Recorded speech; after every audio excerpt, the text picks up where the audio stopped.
Hi there, good evening. Thanks very much for joining me tonight. It's fantastic to be here. And this is going to be, I'm really excited about tonight's presentation because it's going to be really high-end removable prosthodontics. So now I'm going to present the cases, and at the end, as you're going through, if you have any questions at all, please put them in chat. And I'm looking forward to really hard questions, please. So I'm going to introduce the patients now that I'm going to show you. So it's the three Anns. They're all called Anne. So let's dive straight in and have a look at Anne the first here. So let's have a look in Anne's mouth. This is how she presented. Look at her bite there. Class 3. Deep overbite. And then we've got this wobbly upper left canine. Let's have a look at the occlusal view there. So she's got these upper 3 to 3 teeth remaining. They're not in too bad condition, actually. So let's have a look at them radiographically. Reasonable bone levels on them, a little few fillings here and there. And also on this upper left 2, we have an area just here. This canine has probably lost about 40% of the bone around it, but still got, look at that, reasonable bone level on that tooth here. So now, what was her concern?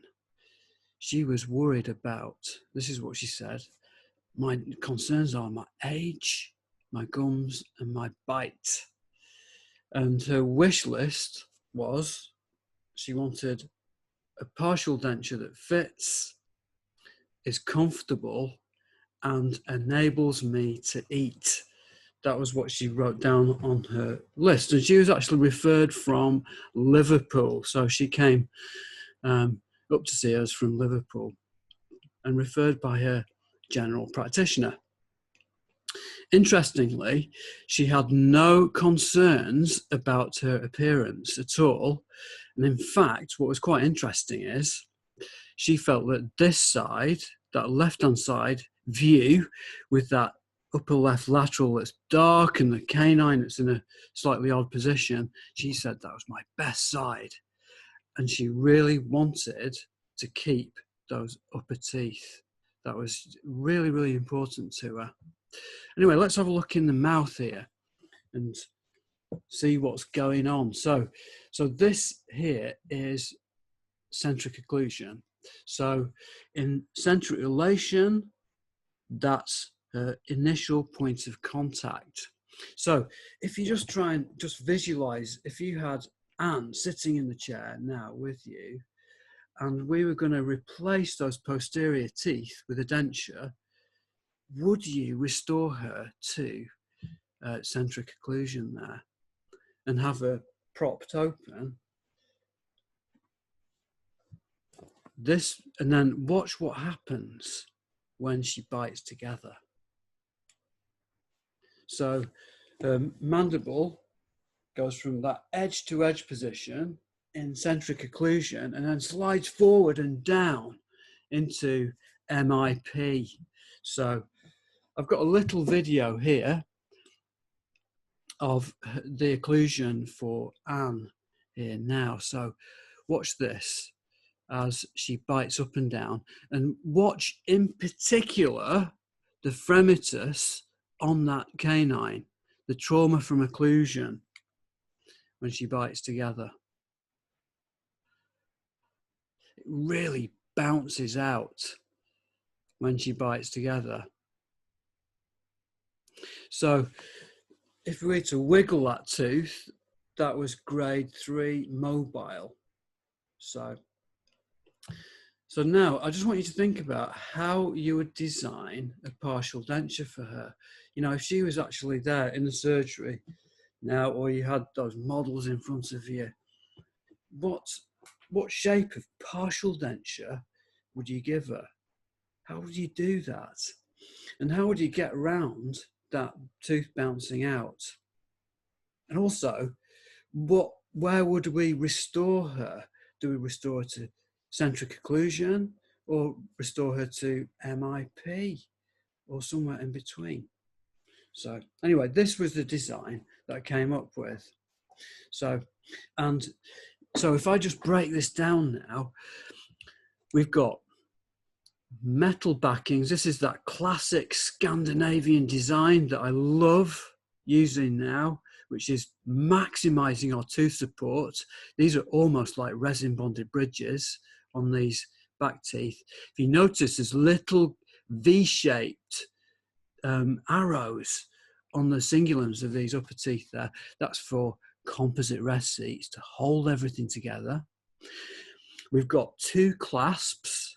These are like creeping clasps, really, in between gingival and occlusally approaching clasps, and then maximizing our extension right beyond the tuberosity all the way around the back. And then we've got support derived from a plate here, a bar, a platal bar there. Now, this was the design that I did for Anne. This is quite a number of years ago, and I treated Anne. If I was going to change this, and this is quite important, if I was going to treat Anne again, I would have more support derived from the palate, because the palate is a fantastic support for the denture just to rest against. So we want to maximize that. And the patients really do not mind some palatal coverage high up in that vault. And there's no resorption there either. So if I was going to treat her again, that's what I'd do. I thought this would be really interesting for you now. This is how I plan my cases. You know, working in private practice, it's really important I cost out exactly what I'm going to be doing and plan it properly, so I know what the patient's coming in for each visit, and also what Rowan, my dental technician, needs to be doing as well. It just keeps me right, and it helps me to give the patient an accurate quotation. So this is something that I use all the time. It's fantastic. So let's have a look at the treatment now for Anne. So visit 1 now. So this is the treatment visit 1. So now I want to capture the posterior part. So we've got those anterior teeth, which sit at the front here in this stock tray. And I need to adapt, and I really like using red cake compound to recreate these saddles here. So I do that first there, and then mix up alginate, pop that into the tray, and then take an over impression in alginate. And this is Dentsply Blueprint. It's really good. It works nicely. So from this point then I'll have primary casts, and then I can have a look at them.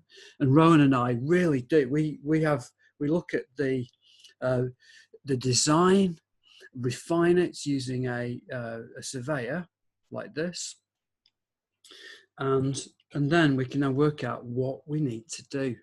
So for Anne, to actually make the denture fit better, we placed composite rest seats on these on the palatal surfaces of these upper teeth, and these are like really like climbing wall hooks to allow the denture to fit against them. And you can actually see them on here. These are the cingulum rests.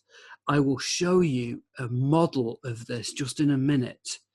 And I'm just going to put composite on this canine here, but watch how wobbly it is when I apply the composite.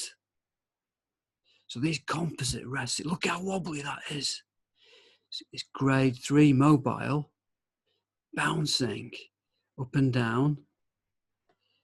So I'm just popping my composite on, shaping it up like that. And then I'll light cure that. So shape it up, zap it with a light cure, and then with a crown preparation. So I like using these shofu chamfer burrs just to reshape those, and then using an enhanced polishing burr just to polish them and finish them really nicely. But these are amazing for supporting the denture. Just look at this. This is the this is our working cast of, and you can see those composite rest seats, and they are just wonderful for supporting the anterior part of the denture. And it was actually an American prosthodontist called James Brudvig that first came up with this idea and these particular types of shapes to support dentures. And they are just magnificent and really, really helpful in these cases. So once we've got the definitive model there, we've got an impression of that, and we looked at that, I made an Essex retainer. This is a hard, like a orthodontic retainer, and then Anne could wear that at night and during the day as well, just to help reduce the mobility of this super wobbly canine that's getting traumatized. So she wore that, and that helped to reduce that mobility. And then I now want to move now to visit 3 when I'm doing the definitive impression. So first of all, to do a definitive impression for these cases, what I'm thinking about is if we've got these big free end saddle partial dentures, I want to regard the posterior part, those free end saddles, just like a complete denture, and just have that same shape that we'd have for a complete denture, no different at all. So, you know, like I've got this complete denture here, I want the back here to be just that same shape around those tuberosities. So I use green stick, and that helps to form a stop. And I also border mold that with that in place. So that tray will be fitted, and then I'll mold the cheek and mold the cheek, get the patient to waggle from side to side. So, but how do we get round this really, really wobbly tooth that we want to lock back into place to allow that denture to fit really nicely? So this is how we sorted it for Anne here. So what I did was I actually etched and bonded some composites. This is a composite sausage, really, just on the outside of that canine and the lateral incisor. So etched it and bonded and made sure the canine was back into place and zapped it. And then, so that's holding that tooth really nicely. Now, I've got my special tray ready. It's all been border molded. So it's all ready now to take the definitive impression. Now, I want to share with you a really important detail that I really love to use when I'm trying to get the detail of all of those rest seats on those teeth there. So now for my chrome dentures, I love using alginate. They're dimensionally stable now for 5 days. If we keep them, package them properly, they work beautifully. So now I've prepared the mouth here. So Claire's got the little lip retractors in, just to lift the lips away. These are fantastic little devices just to hold the lip away. I've dried off the rest seats. I've got some alginate on my finger, and I'm going to rub that into those rest seats. I've also loaded my tray and glazed it, which reduces the, glazed it with water, it reduces the air bubbles by 50%. Here we go. So I'm going to rub in to the occlusal surfaces the alginate just to get that lovely detail. It's beautiful. So rub that nicely in. Gently rotate the tray in place. These retractors are just fantastic for that. Seat the denture, seat the impression tray down. Push it firmly into place. So push it firmly into place and then hold it and massage and pull the cheek, get the patient to waggle the jaw. So the coronoid process is moving that, and then wait for it to set. So, and here we've got the impression there, our definitive impression. And right in there, if you look right inside those teeth, we've got that detail, the lovely detail that we need to produce a working cast like this. You can see on that working cast, we've got that little sausage of composite there. And it's really important that when I placed that composite, I was thinking, I do not want to put that composite in a place where the clasp may want to come on that canine. So it's got to be in an area where the denture componentry is not going to touch that bit. And we've got those lovely rest seats there ready for it. And also border molded beautifully these areas. So Rowan, and he's preserved this land area. This is so crucial to great removable prosthodontics. The technician preserves this land area, this area that I've molded, and then will wax up the denture beautifully. So let's move from definitive impression. We want to move now to the jaw registration stage now. So now I love using Duralay pattern resin or GC pattern resin. This is that bright red material, and Rowan makes a mock-up of the actual metal framework, and this helps me for a number of reasons. Number one, I can assess the accuracy of the working cast and just gives me an idea that the working cast is accurate if this fits nicely. Secondly, it supports these wax rims beautifully here on both sides. So let's take this to the mouth and try this in. It also gives me a sense of security as well. I can try this in, and you can see that Rowan has incorporated just two little clasps here, like those creeping clasps just on either side, and I can verify that that stays in. And because it stayed in for Anne, it started to make me feel confident that the denture is going to work. The next thing I'm going to do is to trim this, because I felt that the ideal occlusal height was just so where the patient was not fully in MIP, because MIP causes that tooth to bounce out. I wanted to open her up a little bit, but not edge to edge, because she'd be like that. I'm not allowed to talk or eat properly if we'd done it in CR. So we're just gonna, what I do with this is I just literally trim a little bit off, just like peeling carrots or potatoes. Just take off a little bit of the wax back into the mouth, trimmed it. So now we're 1 millimeter open at the incisors there. MIP plus 1 millimeter. So that's where we wanted to restore her. And this was important. This was stopping that fremitus, that trauma from an occlusion, affecting that canine here. Superb.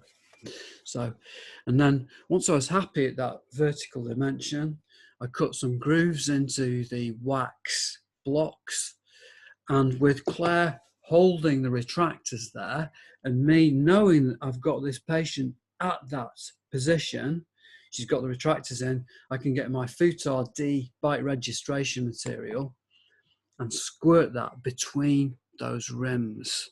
there and record that really nice and accurately. So this is slightly open, 1mm open, MIP. So from this, then Rowan can then take the teeth off, take the wax rims off and put teeth on at the correct occlusion, at the occlusion that we wanted there. And then I can then try this back in the patient's mouth. And again, I really like to have this mock-up. This is really like, this is before we make the metal work. I can actually show this to the patient.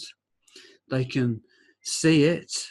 And if they look in the mouth with a mirror, you know, we've got a big mirror on the wall in surgery. The patient goes over there and then they can tip the head back and I can point out and say, look, Anne, where you see this bright red colour, this will look metal. This will have a metal colour, a silver colour when we come to finish it. Are you okay with that? And as you know, if the patient says yes, they're fine with it, then that's great. We can go to finish with this. So I also check the occlusion and make sure that's fine as well, and we check the aesthetics for the patient. And then we then make the chrome. So I like to make the chrome, and this is a very important detail. I really like to make the chromes after we've done the tooth try-in, so that the chrome framework is engineered to fit into where the teeth are going to go. So it's prosthodontically driven chrome fabrication. So this is it here. This is it's almost like, you can see it's like a resin bonded bridge linked together, dental bar, with that posterior palatal bar. So here's the denture, the actual mounted definitive models. And then if you look closely, I'm going to now superimpose, just watch the model and it'll open her up a little bit with the new teeth there. So if we go back, closed, slightly open there. So, and we've got those lovely little creeping gold eye bars there, just creeping clasps around it. So here's the finished denture, and you can see how what is really I think is absolutely vital is that we take the full length of tuberosity and get that maximum support from those saddle areas, and also from the palate and the teeth. So this is the denture fitted in place at the fit appointment, with the patient open and then closing together down. So she's actually biting and occluding onto that metalwork. So, and this is Anne here fitting it. So she's just going to pop that in, and these things have to go in a certain way, a bit of a wiggle. And so I educate the patient with doing that. So it goes up first on the right hand side and then up on the left. And that's it in place. This is the fit appointment for her. So I really do, I give myself a good 15 minutes to half an hour to really educate the patient at the end of the visit, to be able to take them in and out. Make sure they're totally comfortable with it. Here's Anne taking it out. You know, no problem at all. It's great. So, and this was her at the finish, and she's going to turn to the camera. That's her better side. You see, it's funny. She thought that this was her best side here. You know, even though from a dentist perspective, we'll be thinking, gosh, this doesn't look great. This is what she wanted, and it totally changed her life. And this is what she said about it afterwards.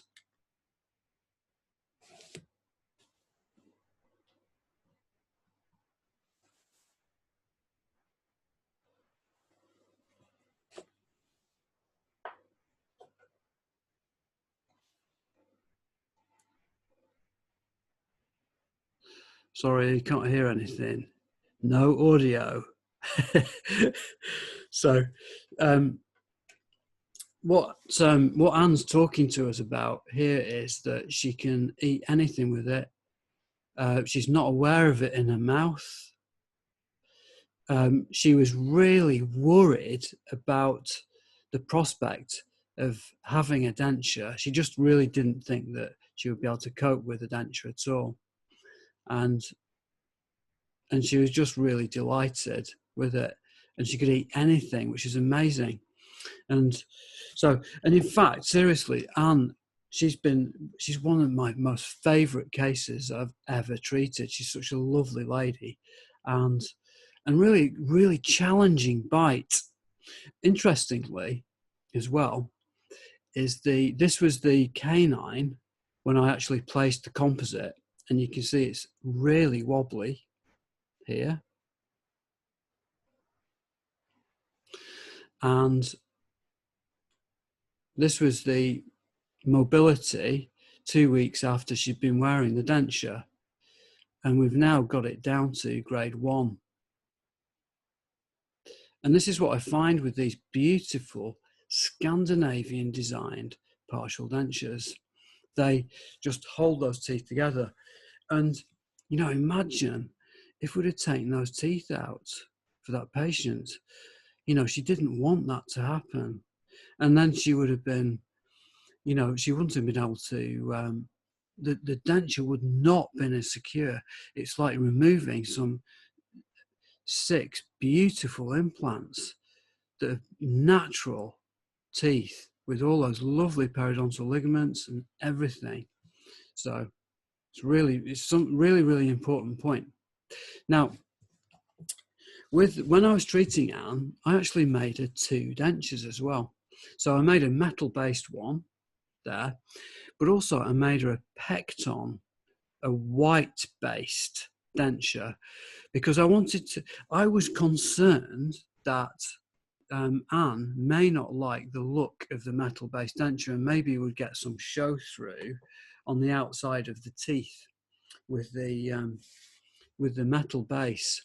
So we made a pecton base at the same time. It has to be thicker to have the same sort of rigidity and strength compared to the metal work. But this was really interesting. This is what I found with these metal-based dentures v the pecton-based patients.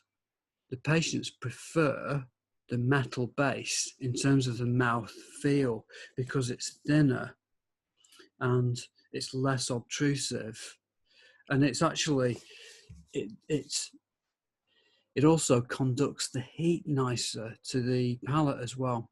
So I still prefer metal base. I would love to have a material that's got the same properties as metal, but is white or pink or tooth colored, etc. But we don't have that just at the moment. So, and then also just another little tip here. This is my current design for that type of approach. So if a patient's got upper 3 to 3, natural teeth remaining, then I like to give them a bigger palate here, better support than I did for Anne too. So anyway, that's Anne done. Before I move on to Anne number 2, as you are specialist trainees and doing master's programs and really keen on furthering your education, I love self-improvement books. Love them. I can't get enough of them. And this book here, it's quite a recent one. I wished I'd have read it just before I went and did my master's in prosthodontics, called Peak.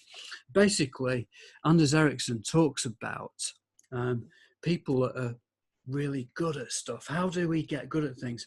So essentially, none of us are great at making dentures. No one's born brilliant at making dentures or playing football or playing chess or golf or whatever. And he explains how people can get really good at things. So I would highly recommend you get this and read it if you're wanting to really improve on what you're doing. It's a super book.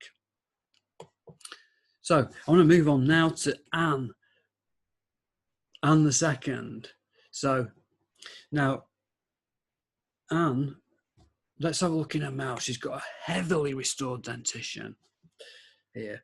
And this bridge here, so we've got a bridge from that canine going all the way back to that 7. That's literally dropping off. It's post-retained. She's heavily restored dentition. She's got veneers on these upper anterior teeth.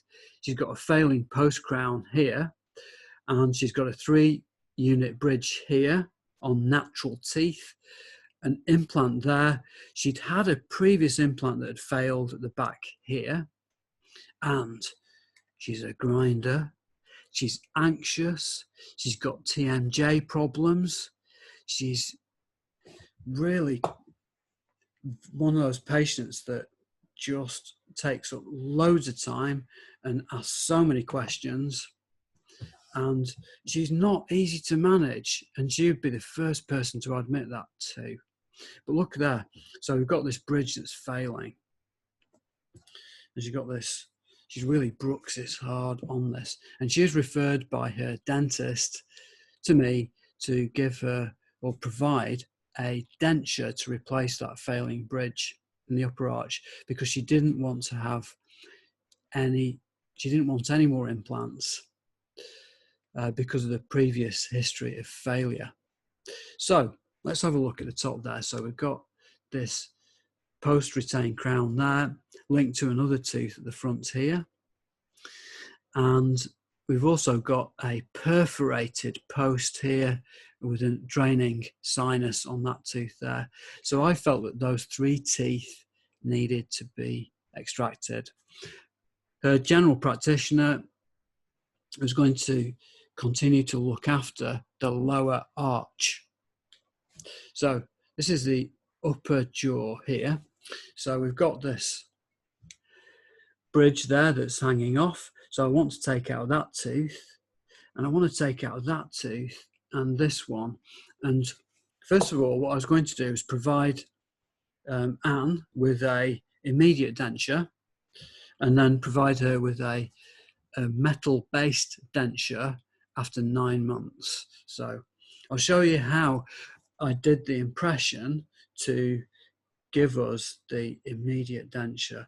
And I didn't want to, and one thing is that, you know, when we've got these really loose bridges, I don't want to do an impression and pull that bridge out and then be in a situation where I've got to try and glue it in, and for it to stay in place is to re-cement it. So this is how I get around these issues, is just by a little bit of lateral thinking. I bet loads of you do these for like your cancer patients and things at university. So what I do is I cut out a section of the stock tray, so the labial portion, and then do an impression in alginate of the palate and also the occlusal surfaces, and also the rest of the labial surfaces of the teeth here. I leave that in situ. I don't try and take that out at this point because I know that a bridge is likely to come out. What I then do is I squirt in some heavy-bodied silicone impression material into the sulcus there. So squirt that right in, and then massage the sulcus, coax it in, but also do my border moulding in that area, and then really carefully just take this out. So here we go. So I'm just going to lift out the silicone first, just gently maneuver that out. I use a flat plastic. It's quite a large flat plastic, just to lift that out, and then just pass that over to Claire. And then what I do after this is I use my thumb. Can you see my thumb is actually supporting the teeth on the bridge, the really wobbly bit. So I hold that in place, and then I can then take out that impression. So it comes out like this. So we've got 2 bits there. And then Rowan super glues it together. So it all fits together really neatly like that. And there we have our impression that we can actually make the immediate denture on. It's brilliant. And then so Rowan carefully pours this, you know, makes a really big plaster model of it, preserving land area, taking it round the edge. And then we can then prepare the model. So this is the immediate denture model. So we trim out where we're extracting these teeth. We cut in about five millimeters down into the extraction socket. And Rowan's made a pin dam on here, there. And just remember now, the patient is, she bruxes, she's got TMJ, pain dysfunction syndrome, sore joints here, and you know, she's really bruxing at night, really stressed, really anxious. So rather than just giving her a denture, we made her an occlusal stabilization splint stroke denture. So this is like a Michigan splint that covers all of the teeth. This is made in centric relation, covers all of the teeth there. So she's got a completely new occlusion on that. It's just like a splint. So here we've got that there. So then we can take this to the mouth. So carefully extract the teeth. And when I'm extracting teeth, what I like to use are these luxators. So I just go down the periodontal ligaments and just lift them out. Direct luxators are really terrific for this. And then fit the denture itself. Now, because we've got one clasp, if you look here, this is a stainless steel wire, 0.9 millimeter, and that comes round, and that just comes round the back of that implant, just there. That's an implant crown. Sits on the rest of the teeth. We've not got any clasp on here, so that just fits into that undercut on this lateral incisor. So just one clasp on that denture, and then that slots into there. That's a replacement tooth that just goes into the socket. You can see we just socket fit that one there.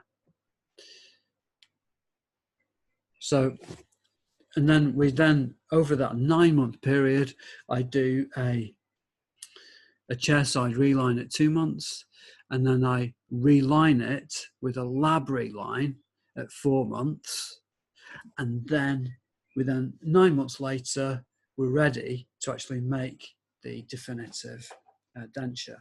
So now I want you to now just think about this now. Just have a think about the definitive denture design for this patient here. She's heavily restored dentition. We've made her an occlusal stabilization splint stroke denture, which worked beautifully for the interim, immediate. It helped her with her symptoms, her muscular pain. So just think about that. And I've put a circle on here as well. That circle is a torus. He's got a maxillary torus just there. So heavily restored teeth, we want to protect those. And in fact, if you look closely at this photograph here, you'll see that I've actually prepared some little shelves, almost like milled crowns on these crowns that we've got there to allow the denture to sit. I've not prepped these heavily worn anterior teeth. We're just going to overlay those. Let's have a look at the design here. This is what we came up with. Again, this is a definitive occlusal stabilization splint stroke denture here. And we're avoiding that torus. We're using that lovely, that open, hygienic design, keeping away from the gingival margins of the teeth, if at all possible. So this is the actual denture itself. And then the patient occludes on this metalwork we give the patient canine guidance on that canine here. So the patient occludes on that and it protects these restorations here. We've just got one clasp on this denture there, and we're going to use that undercut here. Maximum extension all the way back. We've got the torus there. We elected to bring that forward and around that torus there to avoid that.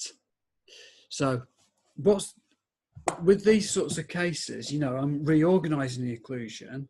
How do I find centric relation, or what we call in the UK, retruded contact position or retruded axis position? How do I find that, the CR position? Well, I absolutely love these things.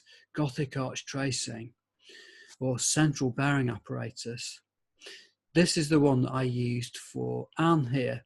So it consists of two things. Now, my next patient, Anne the third, I'll be showing you it exactly in action, a central bearing apparatus, but I can just break this down. We can use this on part dentate patients, you see. So this is in the mandible with the pin, and then this is the plate that just fits in. We've got ball-ended clasps, not for retention, but just literally support on the occlusion, just to sit that in. And then we have a plate which goes in the maxilla here. And then the patient makes a mark on this, the Gothic arch tracing, it's an arrow. And this bit here is centric relation. It's fantastic. So this all locks together. Once we've done the tracing, we can lock it in place. And then I then squirt Futard D in between. Claire's got the retractors in, squirt that in between the teeth there, just like that. It's absolutely superb and solid. And so this gives us a very accurate centric relation position. And then we can then mount this on the articulator like that. The upper, I use a face bow to mount the upper as well. So that's how we do that. So there's the finished denture itself. And just looking from the back, this is what I love about these open hygienic designs is that the patient can actually get T-piece between the teeth, all in between the teeth, even with the denture in place. This is so hygienic, it's lovely. So, and we've still got good support from the palate as well on that position. And here's the denture. So this is when I came to fit it. So this is at the fit appointment. Now I want you to notice something here. When the patient opened, so if you look at this point here, this is where the patient occluding together.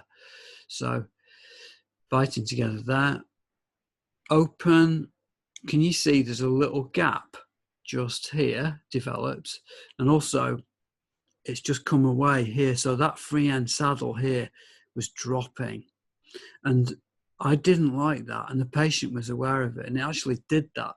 It did that more with this than the immediate denture. So what we did was, and we were really fortunate with this patient, was that we could put a clasp on that there at the front. So we put a gold eye bar. So Rowan embedded that gold eye bar into the flange of the denture here, and then the retention was much better. So you can see with the patient open there, it's not moving down at all on that, in that case. And also we can actually, and also the other really important thing about this design, which I've not mentioned, this is really, really important with these sorts of designs, are that should further teeth be lost, particularly in, say, these heavily restored dentitions, should one of those teeth be lost in the future, we can add an artificial tooth onto the denture by laser welding a tag on and then putting a false tooth on. So we can afford to, if Anne can afford to lose a few more of these teeth, and it's still future proof, and that's really, really important planning for the future. So it is possible to add to chromes. And I've got patients who've had chromes made 10 years ago that we've added to them over time, and they are still working beautifully. So they're expensive items to start off with, but over time,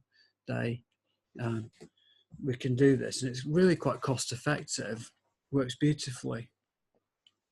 So this is a video of Anne's mouth here, and actually I said to her, you know, imagine if you're eating a biscuit.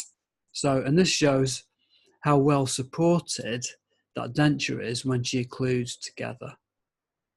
You know, it works really well. It doesn't move.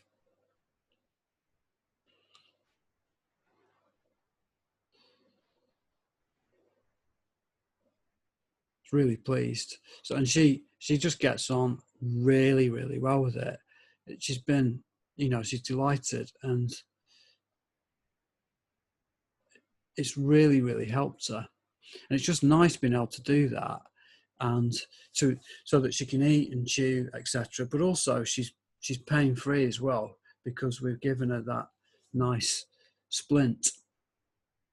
So I want to share with you now Anne the third.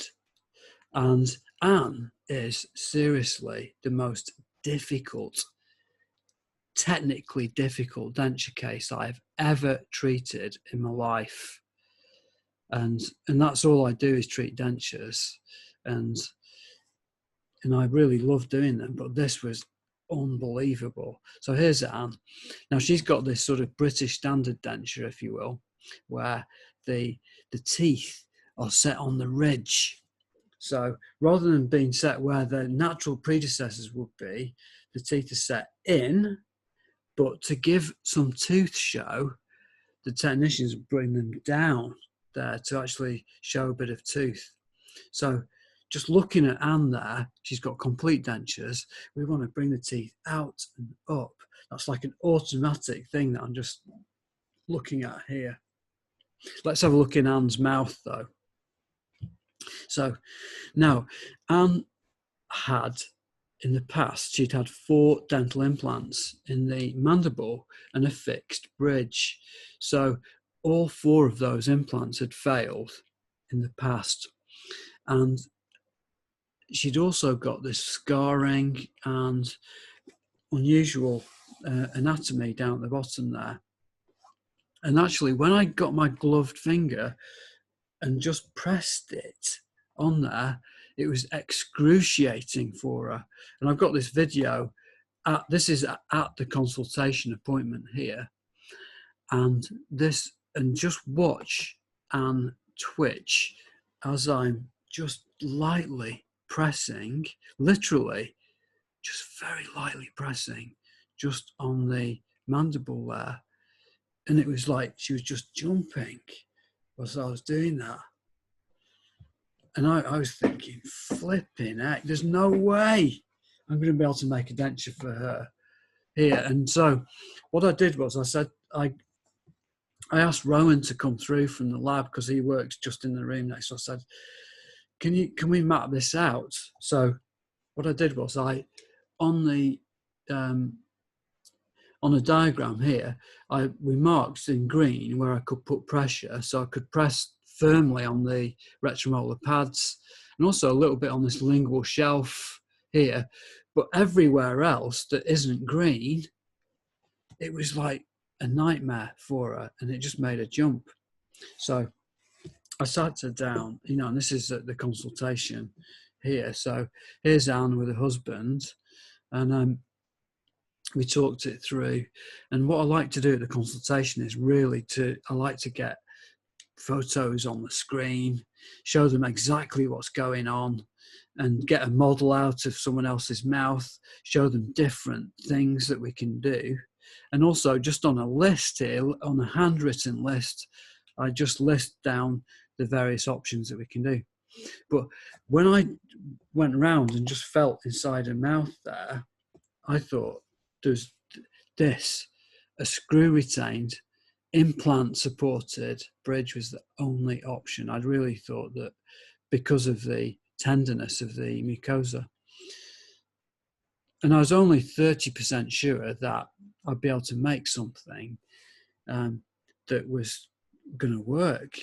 You know, so she'd be investing a lot of money in having something that's potentially not going to work.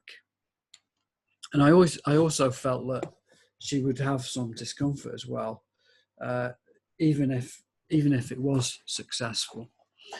So when we discussed all of this, Anne said, "Look, I do not want to have implants. I've had them before. Please, could you make me a denture? I want you to do this for me." And so I said to her, "Look, I'm still only 30% sure that we can deliver something that's successful, but I will do that. But if it doesn't work, we will need to move on to implants." So now this is my approach to a difficult case. So these are my stages for a difficult, complete denture case. And so if you notice, first of all, we've got definitive impressions at visit 2. We've also got primary registration. That primary registration is important for helping to produce a central bearing tracing here, which is set up correctly. So that's number one, and I'll explain in detail how we do that just in a sec. And also, particularly the bite, the occlusion is very important. The tooth position, the OVD is really important. So with difficult cases, I often put in 2 try-ins as well, because quite often we might need to change the teeth. So let's work through our phases. So primary impressions, I use a 2-part technique, 2 mix. So I have an injectable one, which is the orange stuff.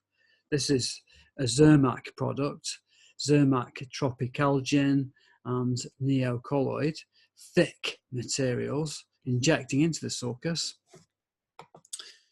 And then at visit 2, I used Dentsply Blueprint, but border moulding really carefully with green stick. Really important to get that functional width and depth of the sulcus so these things stay as still as possible. You'll notice the lower impression is alginate as well. This is Dentsply alginate. I used alginate here because I wanted something softer. Normally I use zinc oxide for lowers, but I wanted this to be softer so it didn't, because of that support issue that we had there. So green stick border moulding, and then really, really important.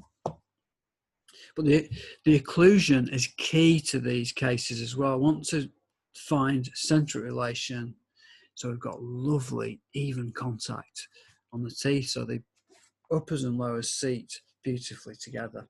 So this is what Rowan gives me.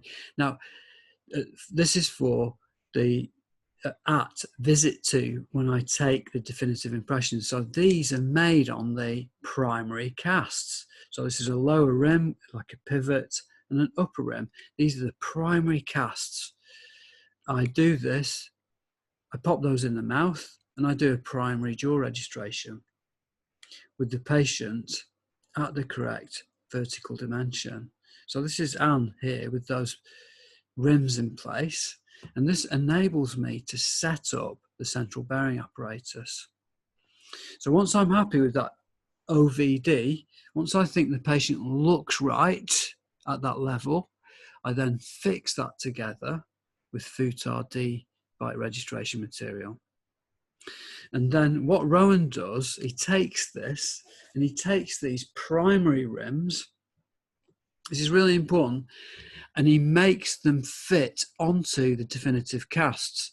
So in order for it to fit onto the definitive cast, he trims away a little bit of the buccal edge, both upper and lower, and that enables him to mount this primary jaw registration. And what that does, it means that Rowan can set up the Gothic arch tracing plates parallel to each other, like I have on here, just like that. It's really super cool. It's really good. So So if we now go to visit 3, this is what Rowan gives me. And I do it in 2 parts. Very important. I get the tooth position and the correct vertical dimension here with these rims. So these are totally different rims than the first set. And then secondly, I use this here, which is for the for capturing and recording central relation using a Gothic arch tracing system. And these are both of these, the rims and the central bearing apparatus, they're both made on the definitive models. So they're interchangeable on those models there. So visit 3, the rims go in like that, and I carve that position. So I'm looking at here, you know, I carved the lip support, the incisal plane, the occlusal plane parallel to the ala tragus, trim the buccal corridors, and then put the center line on with reference to the dentate pictures. I want the patient to bring in loads of dentate pictures, and then I trim the rims so that we've got the correct vertical dimension, so the patient looks right. Like John Coy says, if the patient's vertical looks right, they are right. That's what we do. So once I've done that, I then have trimmed rims, these pivots.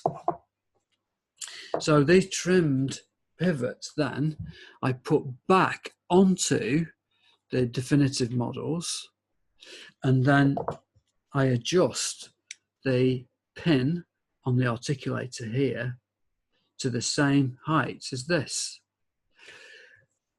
as the rim that I've carved at Anne's vertical dimension. We take that away, and then I then set the Gothic arch tracing at that same height. And the beauty about these Gothic arch tracings are that I can open and close this pin here on that lower. I can jack that open or close it so that we've got exactly the same vertical dimension as we had for the rims. So that's how I set this up at the right vertical.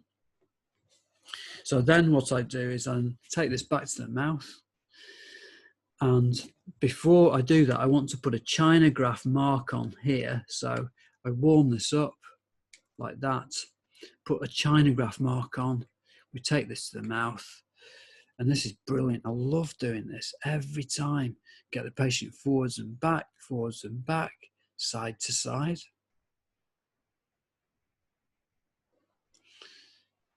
Moving around, just go anywhere. Go for it, Anne, all over. And she makes a lovely arrow on that. A triangle, it's amazing on this. It's so accurate. It's lovely. So that point here is CR. And then I can then put a plastic disc on this, like that, tighten it up, and then put that back into the mouth there, coax the lower pin into that hole. Claire's got the retractors in, and then I squirt in Futar D bite registration material, and that locks everything all together really beautifully. Superb. Dead good. So, and then we take that out. Now this is how we mount it, and this is really important as well. So I have here another articulator, and what we do is, with the carved wax rim, I actually put a bite fork on that, and I do a face bow in the mouth with this in place. And so this helps us to mount that maxillary cast first, like that. So Rowan adds plaster to it. We take off the face bow from the articulator, and then this Gothic arch system here that's in CR, that's recorded our central relation, we attach to the lower, just like that. And now we've got the patient's head on the bench. Rowan can set the teeth up And we know that we've got centric relation recorded really accurately. So when the patient bites together, we're going to get lovely even pressure on the bases, particularly on this lower there. So I just want to show you now the lower denture there in detail. So when we've got real support problems, what I really like to do is actually put Moloplast B on the fitting surface of lower dentures. So this is a silicone, it's a resilient silicone liner that is incorporated, and it's actually fitted when Rowan processes and flasks and packs the denture, and it's lovely. It's softer. And let's just have a look at the shape difference now. So this is Anne's denture that she came in with this Moloplast B on the one that she came in with. But look at the difference in shape that we're making. This is the shape that I'm using here. It's like Dr. Abe from Japan talks about with these mandibular suction denture technique, covering the retromolar pad, fully extended. We've also got, it's like the snowshoe principle, maximum surface area, so it can rest beautifully. And that's the fitting surface there of the Moloplast B lining material. So we adjust that just to make it nice and comfortable, and it was great. So here was Anne when she started the treatment, and then just let's have a look at the tooth positions as well. So we wanted to take those up and out to give a better lip support. And we also, just watch what happens when we actually put the teeth back where they were originally. And also with just a little bit of movement on the teeth as well, like just kicking the laterals out. The teeth that I use as well are, which is really important, I often get asked this, are Shotlander Enigma Life teeth. They're really fantastic looking teeth. The most lifelike denture teeth that are on the market at the moment. They're just beautiful, and it just makes a massive difference to these patients. They're lovely. So just to give you an idea on costings as well, because this is how much Anne paid for the dentures there. I spent 13 and a half hours clinical time treating Anne, and this was a successful outcome. She can wear these really well. I think I saw her for 6 reviews to manage that because of the soreness, because of that support issues, and then Rowan 15 hours technical. So, and also I like to audit my cases as well. I've got a really small referral practice. I see very low volumes of patients, but we spend a lot of time with them. So that's the number of cases of complete dentures that I've treated in the past 13 years. And interestingly, none of those patients that we've made complete dentures for as a first line have actually come back to me and requested implants at the moment yet. So it does work really well. All of these techniques, if we just apply attention to detail. Thank you very, very much for spending your evening and time with me. It's lovely to chat about this sort of work, particularly whilst we're in lockdown and I'm not able to treat patients. It's really wonderful. I'm going to answer your questions now, and I'll go through that from the chat box. Tomorrow, I'm doing implants over dentures at 1 o'clock and also 8 o'clock British Summer Time. And then on Tuesday, the following week, I'm going to do a Q&A session. I've already got people who've been sending me tons of questions, so I've got loads already to get through, but that's what I'm going to be doing on Tuesday next week. So that's great. Now I'm going to have a look at the chat box now. So I'm going to stop sharing my screen. and then I can, and then I'm going to put on speaker view and go to full view there, and I'm going to grab the chat wherever that is too. So let's have a little look here at your chat. That's great. So we've got lots of people from all over the world. That's lovely. So Trina from Norway, Sid from New Zealand, Toronto, Pakistan. That's brilliant. It's lovely to see you. Great. That's great.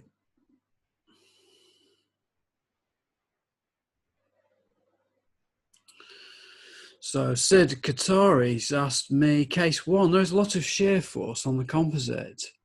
Why not put resistance groove in the enamel and then put the composite? So that's, yeah. So, and Stuart Crook, you've answered that beautifully as well. The what I find, and this is really important, Sid, people often ask me this about composite rest seats. I've only had to replace one composite rest seat, and I've been using this technique for 8 years now, and I've only had to replace one so far. And I think it's because they don't come off because we've got so much metal contact of so many other surfaces of the teeth that these rest seats are not loaded, particularly not stressed, particularly because we've got so much other support from other areas. If we were going to rely on that and just put everything on that, then yeah, it would definitely come off. But it's all about maximizing everything that we've got there.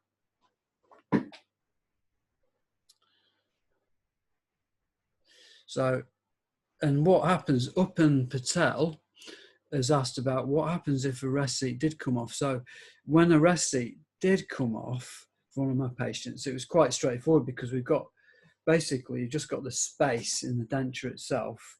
So I etched and bonded the tooth and then put the composite into the denture itself, seated the denture down fully onto the teeth, light cured with the denture in place from the labial on the outside, took it out and then polished it with an enhanced burr, but then using occlude spray on the fitting surface, which is that powder, green powder, check it back down, make sure it's seating. So if it's not seating, take it out. It will rub a little green, make a green mark on that composite and then adjust that until it fully seats.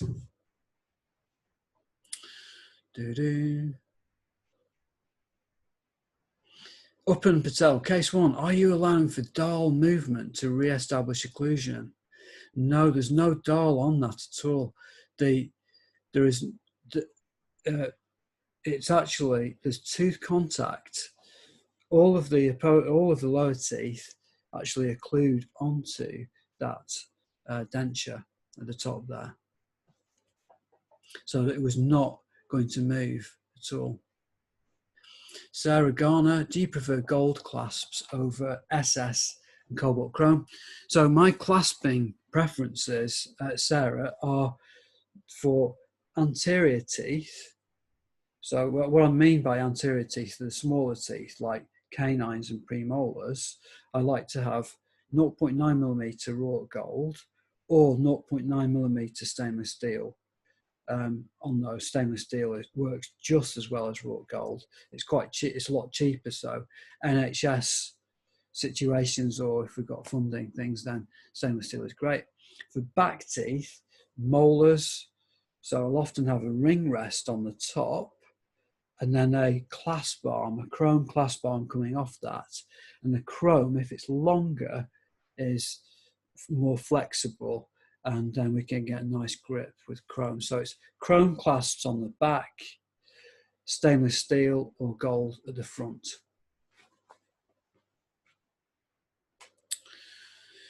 So,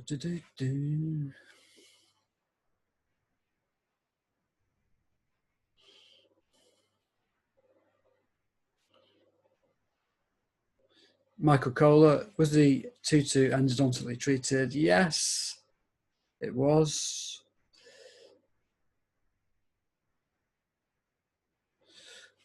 That's right. So Upham Patel talks about gold.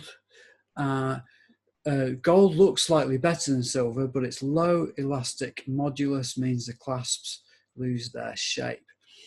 So I think that any sort of clasping system loses its shape. So if I look at any denture, so 6 to 12 months after they've been fitted, the retentive elements of the clasps generally don't actually touch the teeth anymore. And I think this is a really important point. I think that clasps themselves are very useful in the first stages, in the first few months of the patient wearing a denture, because they offer retention to the patient. But given time, the patient's neuromuscular control and the way they work with that denture takes over. So the retention will drop off, but the whole plan is that the retention drops off, but by that stage, the patient's neuromuscular control takes over. And I think it's a really, really important point. Clasps deform and stop touching the teeth. So.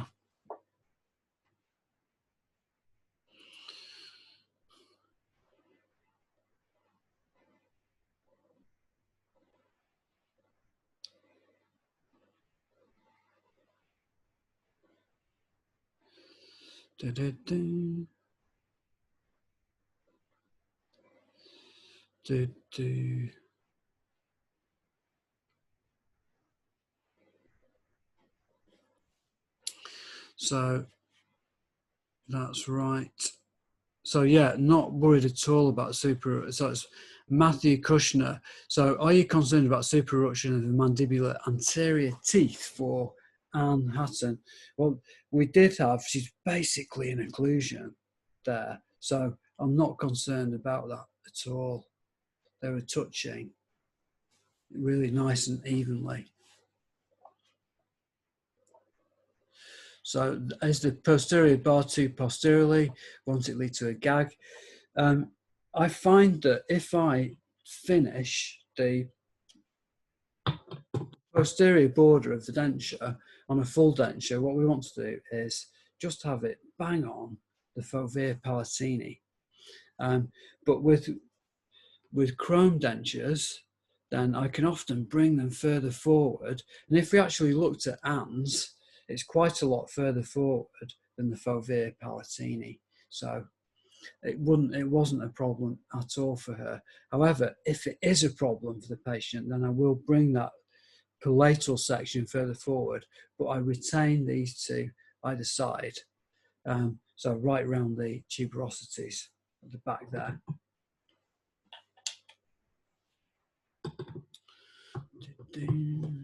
Let's have a look. Hi Tom, thank you. That's a nice comment.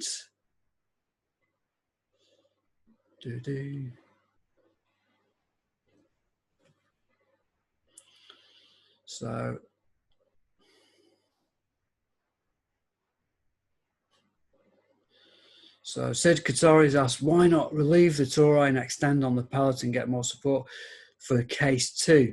Yeah, it's something we considered as very much, but we felt that the torus was just going so far back that we would potentially be causing issues with the gag thing. So like anything, it's a balance, isn't it? You know, between pros and cons of doing one thing or the other.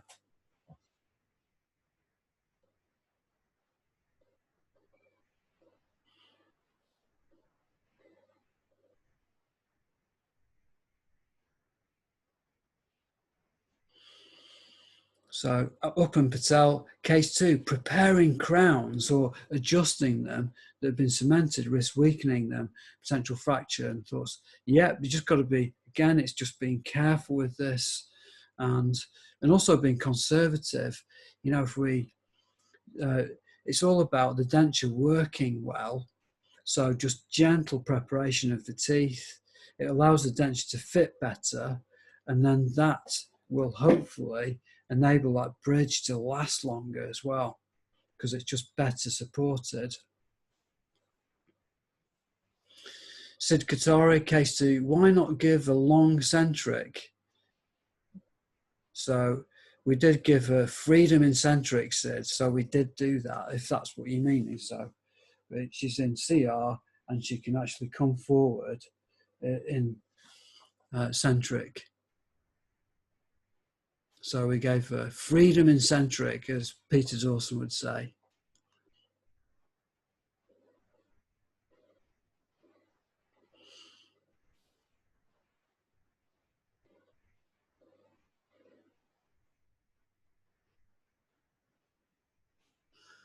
Do-do.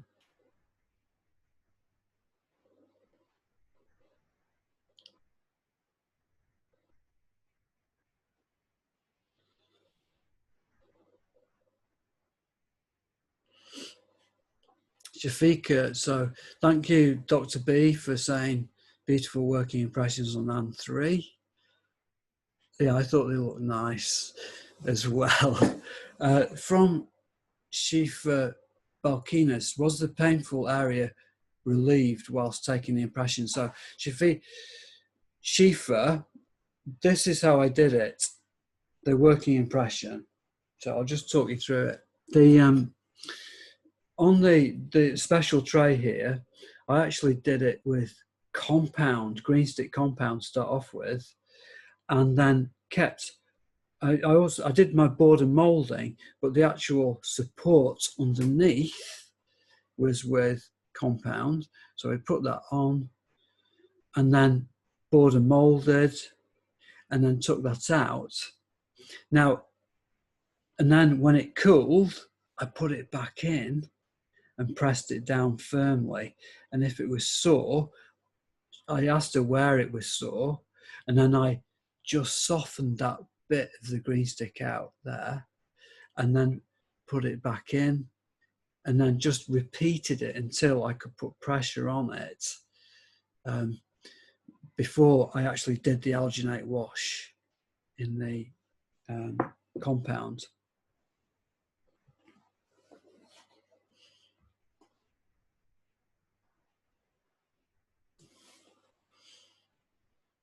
So Martin James, could you please just clarify with regards to the Gothic arch, is it made on the mounted primary casts or the secondary casts that have been mounted with the primary reg that are then remounted after the definitive reg and Gothic arch tracing? So Martin, it is your second part to your questions right. So it's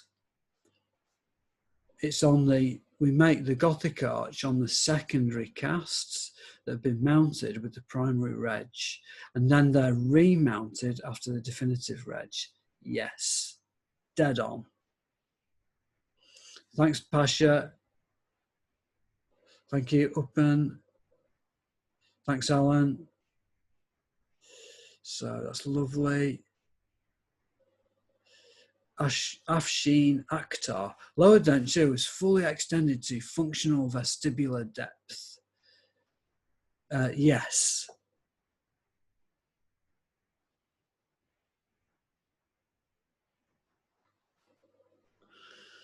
Okay, Drew, it's a good question. So hi Finn, at Mary's 6 review appointments with a painful lower denture, did you have to adjust the fitting surface? If so, how did it affect the Monoplast B material, and how did you address this? Thanks again, Drew. So now this is how I do it, quite simply. So this is a Monoplast lining denture, and so how I address this is, if you imagine we've got Anne here at the fit appointment. So I've got to get this fitting nicely and comfortably. If it's sore at all, when she walks out the door, it's going to be flipping sore later. So what I do is I try it without anything on first. So I press it down and ask her, where's that sore? And then she'll point to somewhere in the mouth here. So I'll take that out. And at this stage, because it's a newly fitted denture, I can't see where it's sore. There's no rubbing patches. So because this is silicone, this lining, I put Vaseline on the fitting surface, just a very thin layer, get some in a syringe, some silicone, squirt it onto the denture itself like that, rotate it into the mouth, press down firmly onto the ridge and let it set. And then take it out, and where it's pushed through, like a fit check, where it's pushed through, I get a pen, mark it on the fitting surface, and then peel off the silicone. And then using, and this is really important, Drew, Moloplast trimming burrs. They're a specific type that will cut the Moloplast material really nicely. So, and I can adjust it well with that. So that's how I do that at first. And then when she goes away and comes back, and we can start to see precise rubbing spots like red patches or maybe ulceration, then I will use PIP instead, pressure indicator paste, and I'll just dry off the ulcer in the mouth with a gauze. Claire will pass me the PIP on a burnisher, and I'll just mark the ulcer itself, take the denture itself, fit it over, push it down, pick it up out of the mouth like that, and then I'll have the exact spot there, so I'll just adjust that, and I'll do that until it's comfortable. So that's how you do it. Brilliant.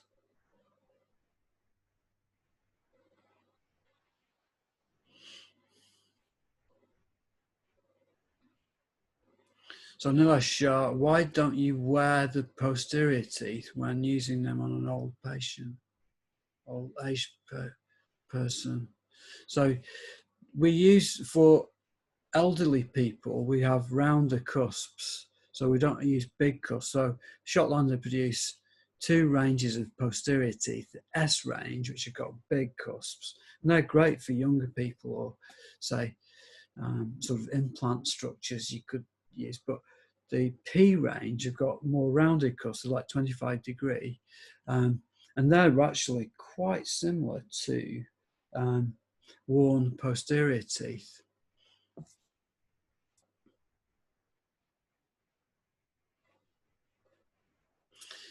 Nadia Najjar, dear Finley, thank you for a great lecture. Can you please clarify, how do you manage to get a balanced occlusion on your dentures, especially with these special tooth settings? Well, we get a lovely balance, so we get a beautiful occlusion. CR is the king. We've got to find that with dentures. So if we can find centric relation and have that lovely even contact, that is absolutely what we're after. In terms of balanced articulation, when we move from side to side, Rowan sets the teeth up in balanced articulation, but when I actually try it in the mouth and get the patient to grind from side to side, there is often no balance there, and often the dentures tip. So I just try to, what I do is I train the patients to eat like a crocodile rather than eat like a sheep. If I really, really want to get balanced articulation though, and that is if I feel it's very, very important, like for instance, Anne, part 3, and then what I do is we actually get the patient to grind the dentures in and actually brooks them in it's with metal filings mixed with toothpaste, and they grind them in for quite a few minutes. It can take like half an hour to actually get perfect balanced articulation. But over time, they'll actually do that themselves.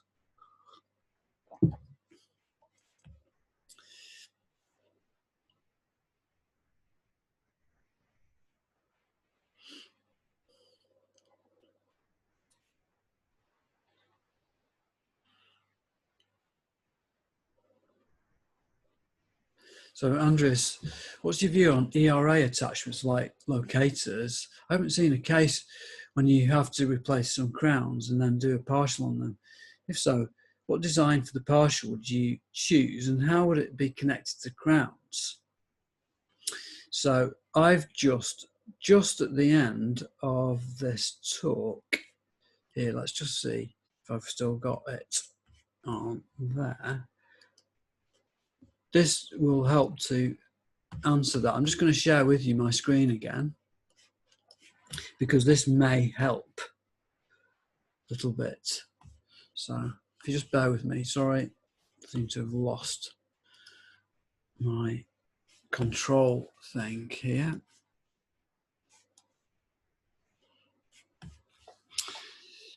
You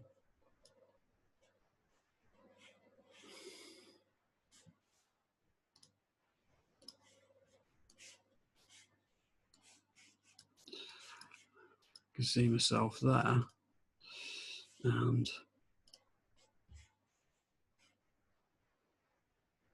pardon me, just bear with me. I'm sorry, I'm having a bit of a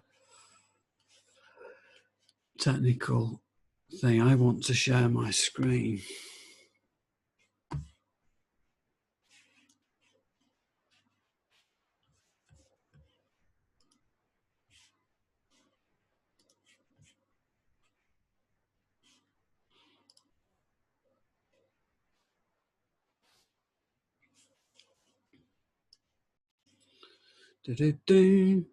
This may help you. Now, you've not seen many of cases with, let's move that out of the way. So, for instance, I'll just move forward slightly to here. So, can you see here we've got a Rhine stud attachment there. So, if we've got a retained root and it's at the front of the mouth, say in this situation, we can use, in patients, so we can actually fit a denture, just goes over that. And this is the type of design system. So it's very similar to what I've been showing you this evening. So I like having these metal backings, but this sort of thing eliminates an ugly clasp. Hate clasps. So if we've got a root there, we can use the tooth and then root fill it and put something in. However, these sorts of things don't last forever.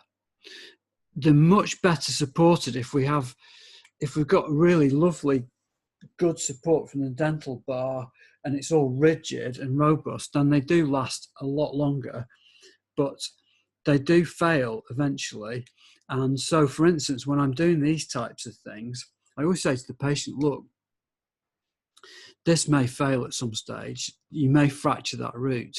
So we may have to do a gold clasp on that tooth at the front there. Or I do use Dental D as well. So can you see this here? We've got that clasp just there. That comes around that canine here. So that's like an unrestored tooth there. It's just it doesn't even have a filling, that canine. And there's no way I want to be prepping that tooth to put a crown on it or put an attachment on it. But also the patient's got a high smile line, but it still looks better having something in white than having it in metal. So, but I do try and keep everything as simple as possible. The more restorative work I do on for a patient, the more chance of it going wrong.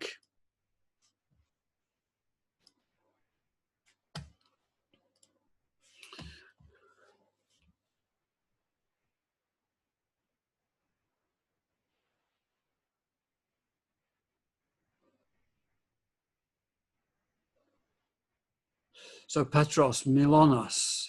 Hi Finley, on your complete denture cases, do you ever use metal gold onlays on the maxillary or mandibular posterior teeth to maintain OVD, stop denture acrylic tooth wearing down? Yes, I do. I like that.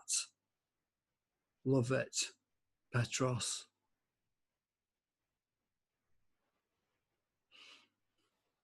Hi Gren, it's lovely to hear from you.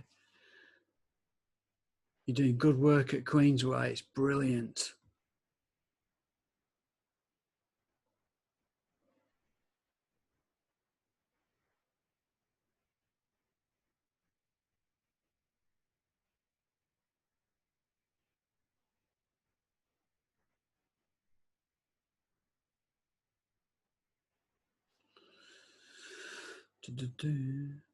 So I'm an L dash. If you were to use the Scandinavian approach for a partial upper denture and the palatal bar, which would interfere with the occlusion, so I reckon you mean the dental bar will interfere with the occlusion, were not needed, would you do it in these circumstances? No. If we don't, I don't use dental bars unless it's needed, and it's mainly because because I tend to see patients who've got heavily restored teeth. Often I just don't know how long these teeth are going to last. So these backings here are just fantastic for adding to in the future. So that's why I do that, Eamon.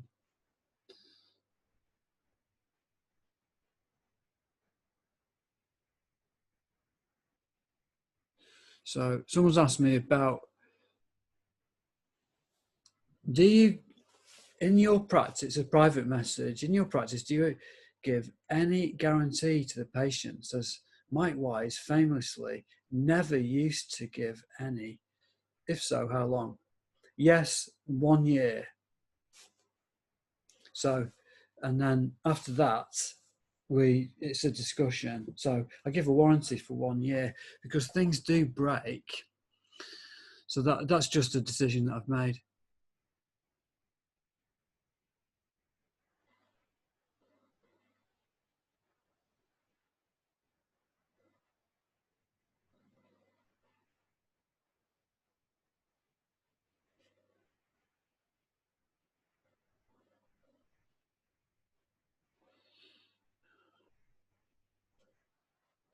So someone's asked a private question as well. Hi Finley, in terms of occlusal design for the partial dentures where canines are missing, e.g. in case 2, what design do you go for? Are you aiming for group function on the denture teeth? It is. It's aiming for canine guidance, but also group function on the 4 and the 5. It's just the middle of the denture, essentially. It's the 3, 4, and 5. So group function on those, Pete. Hi, Warren. That's lovely. Thank you, Andrea. Hi, Warren, Martin. It's fantastic. See you.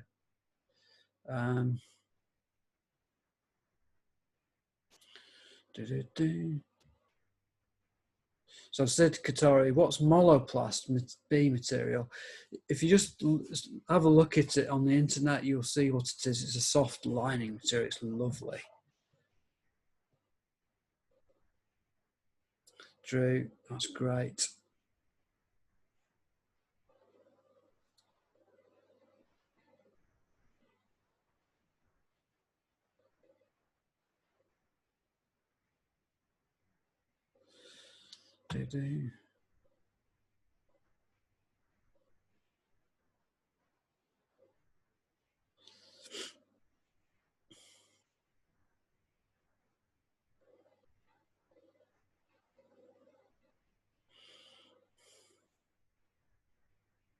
So Sid Katari's asked about, do you use lingual clasping?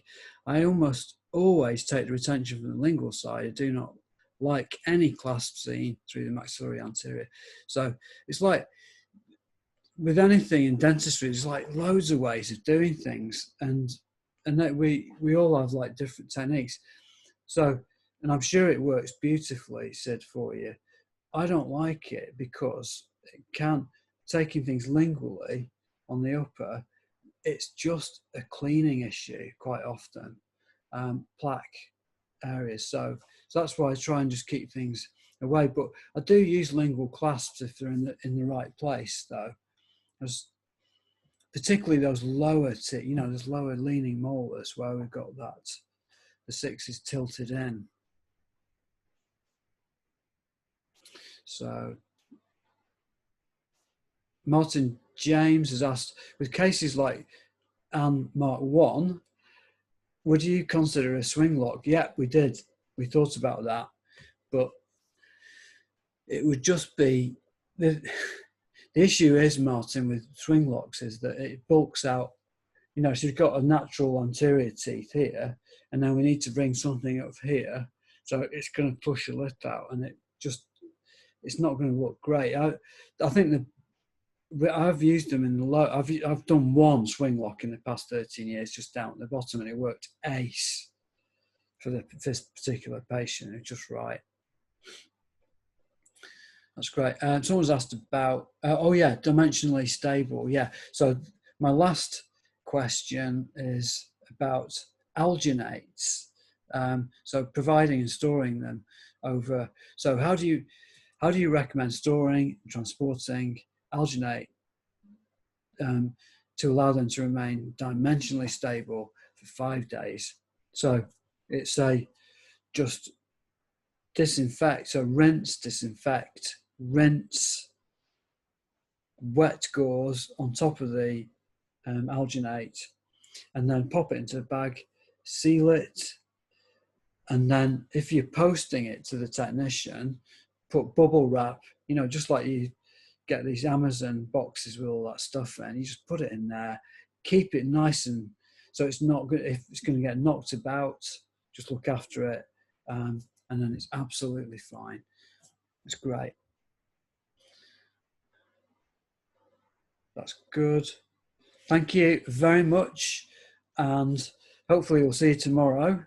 And thank you very much for joining me this evening. It's been really good. It's been lovely just doing something a little bit more high-end for you. It's great. Thank you very much indeed, and good night. Stay safe. Thank you.